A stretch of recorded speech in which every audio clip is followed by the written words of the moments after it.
रामपुर नाम के एक छोटे से गांव में अशोक तिवारी जी पत्नी सीमा और बेटा नयन के साथ रहते हैं। लेकिन नयन को एक अजीब बीमारी होती है। उसे अंधेरे से काफी डर लगता है।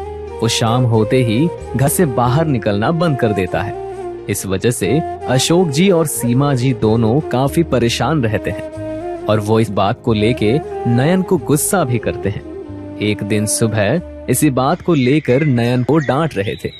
अरे नयन, कल रात मैंने तुम्हें कुछ सामान लाने के लिए कहा था ना, तुमने क्यों नहीं लाया? बाबा, मुझे शाम के बाद घर जाने से डर लगता है। मैं अंधेरे में घबरा जाता हूँ। अरे क्या ये तुम तो अब इतने बड़े हो गए हो, कब तक अंधेरे से डरोगे? तुम्हारी उम्र के बच्चों को देखो, कैसे बिना डरे रात को भी बाहर जाते हैं, और एक तुम हो, न जाने तुम कब सुधरोगे। डांट की वजह से नयन गुमसुम होकर बैठ गया और अशोक जी अपनी फलों की दुकान पर जाने के लिए निकले। तभी रास्ते में उनकी मुलाकात उस गांव के एक पुलिस अधिकारी वरुण जी से हुई। अरे वरुण जी, आप इस ओर कहाँ जा रहे हैं? कुछ नहीं, बस तलाश चल रही है। क्यों, क्या हुआ? तलाश जैसी क्या बात है? और आप टेंशन में भी दिख रहे हैं, क्या हुआ? क्या बताऊं अशोक जी, गांव में एक चोर घुस आया है और वो सबकी गायों को चुराता है। क्या? लेकिन वो गायों को क्यों चुराता है? ये चोर गायों को बेचकर पैसे कमाता है। अरे लेकिन ये तो बहुत ही गलत बात है ना वरुण जी। आप जल्द से जल्द उस चोर को पकड़िए। हमारी कोशिश तो जारी है अशोक जी, आशा है कि जल्द ही हम उस चोर को पकड़ लेंगे। और फिर दोनों वहां से निकल गए। फिर अशोक जी दोपहर को दुकान से घर खाना खाने के लिए आते हैं। अशोक जी और सीमा जी खाना खाते खाते बात करते हैं। नयन कहाँ है? कहाँ है मतलब? इस वक्त कॉलेज में ही होगा ना। भगवान जाने कॉलेज जाता है या कहीं और जाता है। ध्यान रखो अपने बेटे का, न जाने दिन भर क्या क्या करता रहता है। आप उस पर किस बात का गुस्सा निकाल रहे हो? गुस्सा है? मैं गुस्सा निकाल रहा हूँ? और बाहर लोग मुझे बोलते हैं कि आज नयन को यहाँ देखा, कल वहाँ देखा है? ये सब क्या चल रहा है?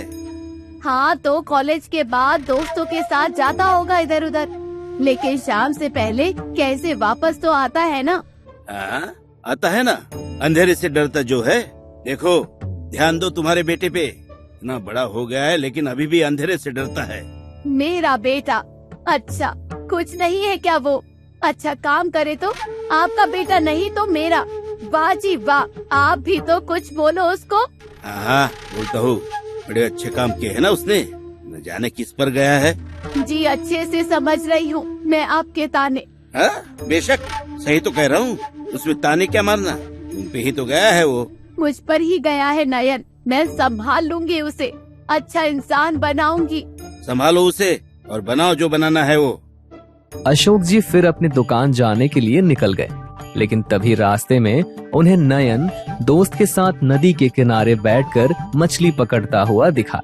अशोक जी गुस्सा हुए और मन में बोलने लगे, वाह बेटे नयन, वाह, कॉलेज के नाम पर तू ये सब करता है नहीं? और वहाँ तुम्हारी माँ मुझे तुम्हारी वजह से कई बातें सुना रही थी, और तुम कॉलेज छोड़कर यहाँ मजे कर रहे हो। ठीक है, तुम अब सिर्फ घर आओ, फिर मैं हूँ और तुम हो। देखता हूँ आज तुम्हारी माँ भी कैसे मुझे रोकती है। अशोक जी वहाँ से दुकान के लिए निकल गए।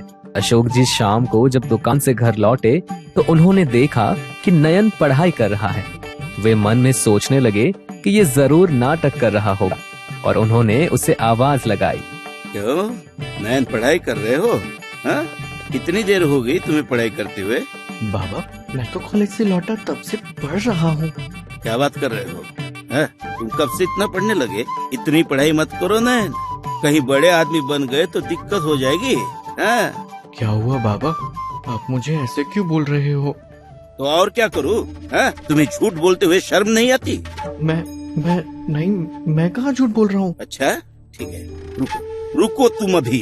सीमा, जल्दी बाहर आओ और देखो तुम्हारे लाडले ने क्या किया है। क्या हुआ? घर आते ही क्यों चिल्ला रहे हो? इसने आज क्या क्या किया तुम्हें पता है? हाँ, तो कॉलेज से आया तब से पढ़ ही तो रहा है, अब इसमें भी आपको दिक्कत है क्या? अच्छा, तो पूछो जरा अपने लाडले से, कहाँ था ये और आज क्या कर रहा था? नयन, क्या बोल रहे हैं बाबा? कहाँ थे तुम? नहीं माँ, मैं तो वो कॉलेज हाँ कॉलेज में ही था। अब आपके सामने ही पढ़ रहा था। बस करो नयन, मेरे साइकिल की घंटी का आवाज सुनकर तुम पढ़ने बैठे हो। सीमा, ये आज नदी के किनारे मछली पकड़ने गया था। मैंने खुद अपनी आँखों से देखा है इसे वहाँ। नयन, ये सब करने के लिए हम तुम्हें कॉलेज भेज रहे हैं, तुम्हें शर्म नहीं आती? पढ़ाई छोड़ अब ये सब करोगे तुम? बड़ा आदमी बनना है या ऐसे ही कुछ छोटा मोटा करना है तुम्हें? अरे ये क्या ही करेगा, मुझे तो लगता है कि बड़ा होकर ये कोई गुंडा या चोर ही बनेगा। मुझे माफ करो बाबा, मैं आगे से ऐसा नहीं करूँगा। नहीं नयन, तुम्हें इसकी सजा तो मिलेगी ही मिलेगी। तुम आज रात गाय के तबेले में ही रहोगे। तुम्हें अंधेरे से डर भी लगता है ना?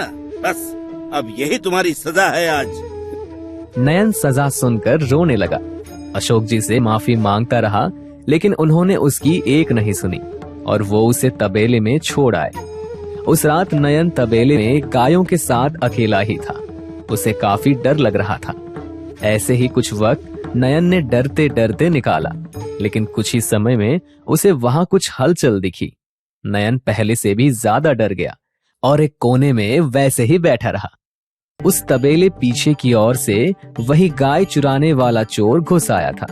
वो चोर यहाँ वहां देख धीरे धीरे आगे बढ़ रहा था।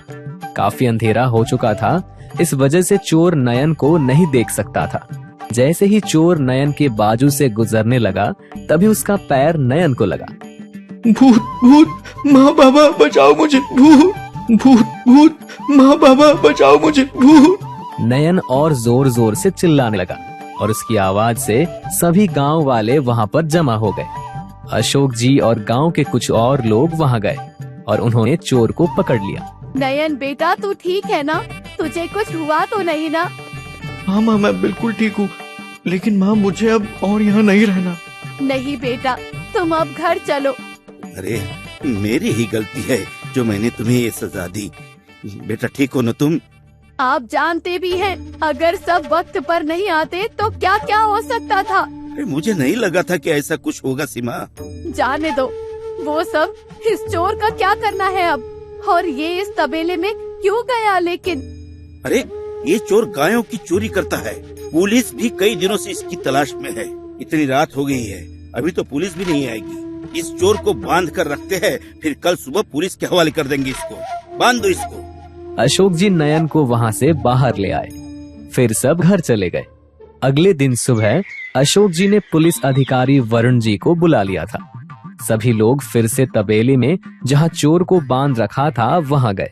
चोर को देख वरुण जी हक्का बक्का रह गए और अशोक जी से पूछने लगे, अशोक जी, आपने इस चोर को कैसे पकड़ा?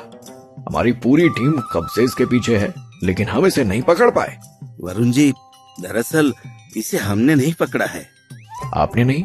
तो फिर किसने पकड़ा इस चोर को? मेरा बेटा नयन, उसने इस चोर को पकड़ा है। क्या बात कर रहे हो अशोक जी? आपका बेटा, और उसने इस खतरनाक चोर को पकड़ लिया? आपका बेटा तो बड़ा बहादुर लगता है अशोक जी। मैं आपके बेटे से मिलना चाहूंगा। हाँ हाँ हाँ, क्यों नहीं, आइए आइए। नयन, ओ नयन, अरे बेटा बाहर तो आना। अशोक जी की आवाज सुन नयन और सीमा जी दोनों बाहर आ गए। क्या हुआ जी? आप सुबह सुबह क्यों चिल्ला रहे हो? क्या हुआ बाबा? नयन, ये हमारे गांव के पुलिस अधिकारी वरुण जी है। ये तुमसे मिलना चाहते हैं। मुझसे? लेकिन बाबा, मैंने अब कुछ नहीं किया, मैं तो घर पर ही था। अरे बेटा, हम तुम्हें पकड़ने नहीं आए, मैं तो तुम्हें शाबाशी देने आया हूँ। शाबाशी? लेकिन क्यों? नयन, तुमने कल चोर को पकड़कर बहुत बड़ा काम किया है। तुम्हें नहीं पता कि वो चोर कितना खतरनाक है। पुलिस को कई दिनों से इसकी तलाश थी, लेकिन वो हमारे हाथ नहीं आ रहा था। लेकिन अब तुमने उसे पकड़कर पुलिस की बड़ी सहायता कर दी है। धन्यवाद। तुम काफी बहादुर हो। तुमने तो अपने पापा का सिर गर्व से ऊंचा कर दिया। तुम्हें अब सरकार के द्वारा पुरस्कार भी मिलेगा और हमें भी गर्व है तुम पर नयन। हाँ तो फिर बिल्कुल, मुझे नयन पर बहुत गर्व है। आखिर मेरा बेटा ही है ना। बहादुर तो हो गई। मुझे तो पहले से ही पता था कि एक न एक दिन नयन मेरा सिर गर्व से ऊपर जरूर करेगा, कुछ बड़ा काम करेगा। और आज देखो नयन ने कितना अच्छा काम किया है। हाँ तो देखो जरा इनके चेहरे को, वहाँ दिन भर मेरे बेटे की बुराई करते थकते नहीं, हमेशा तुम्हारा बेटा कहकर मुझे 2 बात सुनाते हैं, और आज ये इनका बेटा हो गया। मेरा बेटा करके सिर पे ले रहे हैं। सीमा जी की ये बात सुनकर वहाँ खड़े सभी लोग हंसने लगे। तो बच्चों, कैसी लगी आपको आज की ये कहानी? मजा आया ना? देखो बच्चों, हम अक्सर डर की वजह से हमारे कई काम करने से पहले ही छोड़ देते हैं। हम सोचते हैं कि अगर हम इस कार्य में सफल नहीं हुए तो लोग हम पर हंसेंगे, लेकिन हमें डर से डरने की जरूरत नहीं है। डर को भुला दो और वो काम करो, सफलता आपकी ही होगी।